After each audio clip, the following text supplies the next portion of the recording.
World Ventilate Day is long overdue. I can't even still believe that last year was the first one. It is a massive opportunity to raise awareness about indoor air pollution. My hope is we will flood all the media channels with it. During COVID, up to 98% of our time was spent indoors, and on average, about 90%. So the air indoors is just as important as the air outdoors. What happened was the air outdoors was so bad that we had to focus on that for a while, and we did neglect indoor air. People can actually do some things about indoor air, whereas outdoor air, it is up to councils and governments and stuff like that. So indoor air, people can have a bit of control, and I would like in future people to get little tiny monitors so they can monitor the indoor air to see the PM2.5, the voxes, just so that they know what they are breathing in.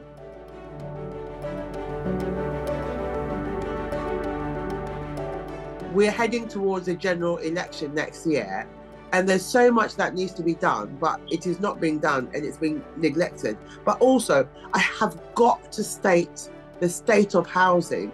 Some of housing is appalling, and I can't talk about indoor air without mentioning Tiny Awab, who had a cardiac arrest due to inhaling the fumes from mold. And he's not the only one. By the way, that has been almost coming.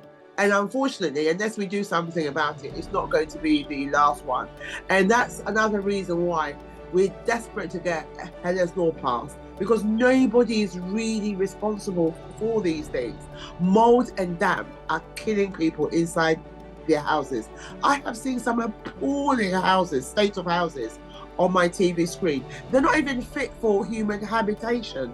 Ella's friends are now in their second year of university, and landlords love to get rent a year in advance and things like that. I wish they would look after their properties as much. And what people need to understand is, if you don't look after it and you have these young people that are going to stay in there for like a whole year, they can actually be healthy and leave with a respiratory condition.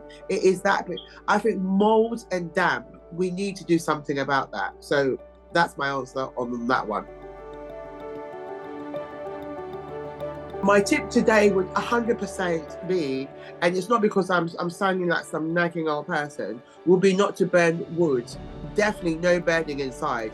And my challenge to them will be to get a personal monitor and put it on as they are burning it, and watch the PM literally go off the roof. The other thing also is, before you cook, put on your ventilation system at least 15 minutes before you start cooking. And when you're cooking also, open all the windows. It doesn't matter how cold it is, open all the windows. Last tip, probably going to be candles, not to burn candles, and just get some battery ones really.